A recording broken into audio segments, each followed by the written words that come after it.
Hello everyone, welcome to my channel DP tutorial. आज मैं आपको नवोदय एग्जाम 2023 का पार्ट 3 करवाने जा रहा हूं, जिसके अंदर हम मैथमेटिक्स का पोर्शन यहां पर अभी कर रहे हैं। तो चलिए स्टार्ट करते हैं। Find the least number that can be multiplied by 180 since it is a perfect square. इसका मतलब ये है कि वह छोटी से छोटी संख्या क्या होगी जिसे 180 से गुणा करने पर वह पूर्ण वर्ग बन जाए। इसमें सवाल में बहुत ही खूबियां हैं, कई शब्द इसके अंदर बहुत ही बढ़िया दिए हैं जिनका अपने आप में अर्थ है। क्वेश्चंस नवोदय में छोटे पूछे जाते हैं, लेकिन उसमें यूज किए गए हर वर्ड का अपना मतलब होता है।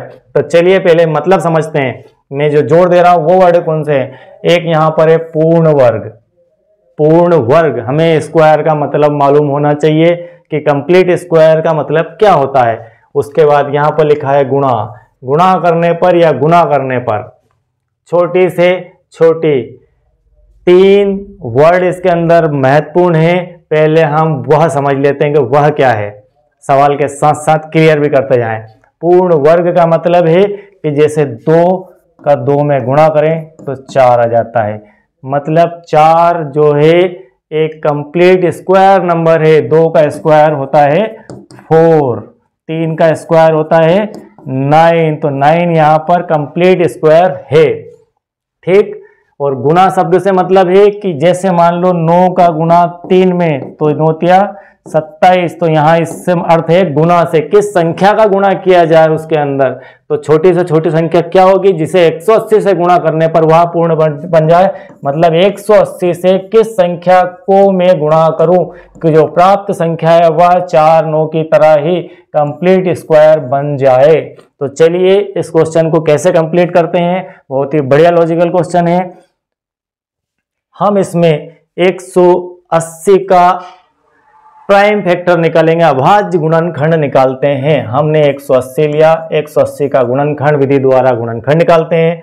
2 से भाग दिया, 2 से हम 18 को काटते हैं 9 बार, 0, 2 से फिर इसको काटा 45, 45 टाइम 2 से। यह आपको आता होगा, मुझे यकीन है कि यह आपको बेसिकली आता होगा, इसलिए मैं इस स्टेप को फास्ट कर रहा हूं। जहां भी कॉन्सेप्ट का विषय लगेगा मैं आपको बताऊंगा। फिर 45 में 2 का भाग नहीं जाता, इसका मैं आपको एक अलग से वीडियो बनाऊंगा कि किन किन संख्याओं का भाग चला जाता है, यह पता कैसे करें। एक छोटा सा एग्जांपल ले लेते हैं। मैंने यहां लिख दिया, मान लो 45 लिखा है। 45 में 3 का भाग जाता है या नहीं जाता है, 2 का भाग जाता है या नहीं जाता है, यह संख्या को देखकर कैसे पता चलेगा। सिंपल सी बात है कि जिन संख्याओं में 2 का भाग जाता है उसके उन संख्याओं के अंत में सम संख्या होती है। हम एक अलग वीडियो के अंदर ये सब चीजें पढ़ेंगे, बारीकी से समझेंगे किन किन संख्याओं में भाग जाता है, ये देखकर कैसे पता करें।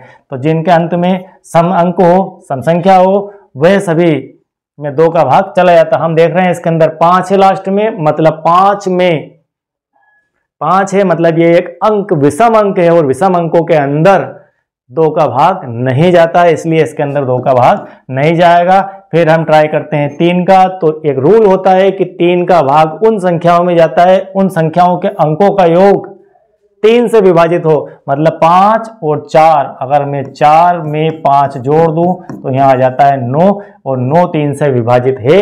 इसका बड़ी से बड़ी कितनी भी बड़ी संख्या होगी उसका योग अगर 3 की टेबल में आता है अंकों का योग, तो डेफिनेट वो 3 से विभाजित होगी, यह हमें याद रखना है। तो यहाँ पर 5 और 4 9, मतलब 3 से विभाजित होने वाली है संख्या। 3 से ये 15 बार, फिर 3 से ये 5 बार, फिर 5 से ये 1 बार। हमारे पास इसके फैक्टर आ गए 2 2 3 3। अब फिर से प्रश्न की तरफ चलते हैं। यहाँ पर लिखा है पूर्ण वर्ग। पूर्ण वर्ग बनने के लिए मैंने आपको बताया था कि 4 है मतलब 2 गुणे 2, 9 है मतलब 3 गुणे 3, मतलब यहाँ पर एक ही अंक का जोड़ा बनना जरूरी है। 2 बार पेयर में वो अंक अगर आता है तो वो पूर्ण वर्ग बना सकता है, अदरवाइज नहीं बना सकता। यहाँ पर देखते हैं पेयर में क्या तकलीफ आ रही। एक 2 का पेयर ऑलरेडी बना हुआ है, एक 3 का पेयर है और एक 5 का पेयर यहाँ पर घट रहा है। एक 5 का पेयर और होना चाहिए।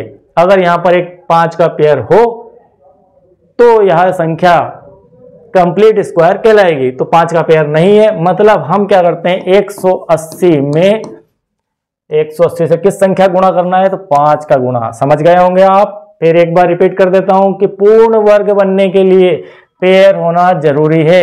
यहाँ 2 अंक का पेयर है, यहाँ 3 अंक का पेयर है और यहाँ पर 5 अंक के पेयर की कमी चल रही है। एक 5 और आ जाता तो यहाँ पर कंप्लीट स्क्वायर हो जाता, लेकिन ऐसी कंडीशन नहीं बन रही है। 5 लाना पड़ेगा। लाने के लिए हम 5 का गुणा करेंगे और 180 में 18 पंजे 90, मतलब वो संख्या हो गई 900। 900 को आप जब इस प्रकार से करके देखेंगे, मैं बता देता हूं आपको।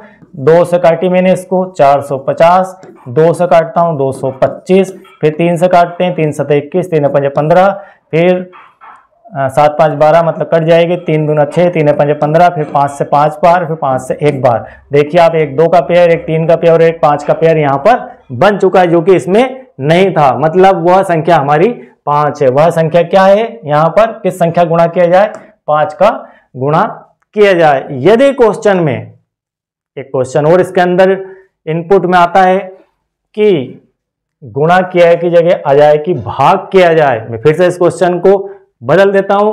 वह छोटी से छोटी संख्या क्या होगी जिसे 180 से भाग करने पर पूर्ण वर्ग प्राप्त हो जाए। हम इसे थोड़ी देर के लिए मिटा देते हैं, क्लीन कर देते हैं। यहां पर फिर से लिखते हैं 180 से गुणा की जगह मैं कर देता हूं यहां पर बदलकर भाग। अब आपका एक नया क्वेश्चन यहां पर रेडी हो चुका है। 180 से किस संख्या को भाग किया जाए कि पूर्ण वर्ग बन जाए। फिर वही प्रोसीजर हम फॉलो करते हैं। 2 से किया मैंने इसको 90, फिर 2 से किया 45, फिर 3 से किया 15, फिर 5 से किया 3 से किया 5 टाइम, 5 से किया 1 टाइम। यहाँ पर 2 का एक जोड़ा बन गया, यहाँ पर 3 का बन गया और यहाँ 5 जो है उसका जोड़ा नहीं बनाना है। क्यों नहीं बनाना है, क्योंकि हमें अब भाग करना है। अभी हमें गुणा करना था, तब हमने यहाँ पर मल्टीप्लाई किया। भाग करना है मतलब 5 को यहाँ से रिमूव करना है, हटाना है। जब हमें 5 को यहाँ से हटाना है तो उसके लिए प्रक्रिया रहेगी 180 में 5 का भाग लगा दो। 180 में 5 का भाग लगा दो, लगा लीजिए भाग। 5 से 5 तिया 15, ठीक, 5 तिया 15 और बचते हैं 3, होगा 30, 5 छके 30, वो संख्या आ गई 36। अब 36 को देखते हैं हम करके, इसके जोड़े बनते हैं 2 से 18, 2 से 9, 3 से 3 बार, 3 से 1 बार। अब यह पूर्ण वर्ग बन चुकी है। सवाल का सार यही है कि पूर्ण वर्ग बनने के लिए हम इन संख्याओं, दी गई संख्या का फैक्टर करेंगे। फैक्टर के अंदर 2 कंडीशन बनेगी। यहाँ पर जोड़े पेयर बनने के बाद यदि हमें भाग करने को कहा जाए तो लास्ट वाली जिसका पेयर नहीं बन रहा है उसको रिमूव करना है, उसे भाग दे दीजिए संख्या से। और अगर कहा जाए कि गुणा कीजिए तो गुणा करने में हमें एक 5 और बढ़ाना था, तो हमने 180 से 5 का गुणा कर दिया, संख्या आ गई 900, जो कि कंप्लीटली स्क्वायर थी। अब यहाँ पर दिया गया है 1000 के निकटतम वह संख्या ज्ञात करो जो 21 द्वारा पूर्णतः विभाजित हो। यहाँ पर इस मेरी मैथमेटिक्स की सीरीज में एक क्वेश्चन बहुत ही बढ़िया लिया है। यहाँ पर find the number nearest to 1000 which is exactly divisible by 21, मतलब 21 से विभाजित करने के बाद 1000 के निकट का कोई नंबर हमें देखना है जो 21 से कंप्लीट विभाजित हो जाए, पूरी तरह से कट जाए। भाग देने के बाद 21 से कुछ भी ना शेष बचे, ऐसा कोई नंबर हमें देखना है। लेकिन इस क्वेश्चन के अंदर एक शब्द आप ध्यान रखना, निकटतम। ये शब्द ही इस सवाल की जान है, बाकी तो आप सारे लोग इस सवाल को कर लेंगे। अब देखते हैं इस निकटतम शब्द का क्या अर्थ है। चलिए पहले हम सवाल को सॉल्व करते हैं, उसी बीच में आपको ये चीज भी बता दूंगा मैं। 21 मैंने 1000 में 21 का भाग लगाया, 21 का भाग 10 में नहीं जाएगा, 100 में लगाते हैं। तो 21 का भाग अगर मैं 100 में लगाऊं तो 21 चुकू होता है 84, 84। यहाँ पर माइनस चिन्ह लगाया, इसको घटाया, घटाने के बाद 100 में से 84 जाएंगे तो 16 बचेंगे, अगली डिजिट हमारी 0, 160 हो गया। अब 160 में हमें 21 की टेबल से भाग लगाना है, तो 21 का पहाड़ा हम पढ़ते हैं, 21 के टेबल बोलते हैं। तो 21 60 टाइम 7 टाइम आ जाता है 147, जो कि 160 से छोटा। अगर 8 टाइम पे जाएंगे तो 160 से हम ऊपर निकल जाएंगे, इसलिए हम इसे 7 टाइम रख लेते हैं। यहाँ पर 160 में से 147 मैंने माइनस किए तो मेरे पास यहाँ पर बच गए 13। यहाँ पर मुझे शेष क्या बचे 13। अब फिर से क्वेश्चन की तरफ आपको लेके चलता हूं मैं। 1000 के निकटतम संख्या चाहिए। 1000 से निकटतम संख्या हमें लेना है। इसमें दो परिस्थिति बनती है। इससे पिछले वीडियो के अंदर भी मैंने आपसे इसमें चर्चा की थी कि इसे रिमूव करना है, हमें इसे हटाना है। ये हमारा शेष फल है, रिमाइंडर है। यह 13 गायब करना है। इस 13 को गायब करने के दो तरीके हैं कि इसमें कुछ जोड़ के, समझ लीजिए आप, इसमें कुछ जोड़ के मैं इसे 21 बना दूं, या इसमें से कुछ घटा के मैं 0 बना दूं। ये दो तरीके हैं। ठीक, समझ लीजिए आप फिर से एक बार अगेन कि 13 रिमाइंडर को हमें हटाना है, और 13 रिमाइंडर को हटाने के हमारे पास दो तरीके हैं कि हम कुछ जोड़ के इसे 21 बना दें, या इसमें से कुछ घटा के हम 0 बना दें। तो अगर मैं इसमें से घटाता हूं तो मैं घटाऊंगा 13, क्योंकि 13 में से 13 घटेंगे तभी 0 बनेगा। और 13 में अगर मैं 8 जोड़ता हूं प्लस, तो वो 21 बन जाएगा। तो मेरे पास दो तरीके हैं, एक प्लस का और एक माइनस का, इस रिमाइंडर को हटाने का। क्योंकि वहां कह रहा है पूर्ण विभाजित हो। पूर्ण विभाजित होने के लिए हमें इस 13 को यहां से हटाना ही है, और उसके दो तरीके बनते हैं, एक प्लस करके 21 बना दो और एक माइनस करके 0 बना दो। चलिए मैं दोनों पे विचार कर लेते हैं हम।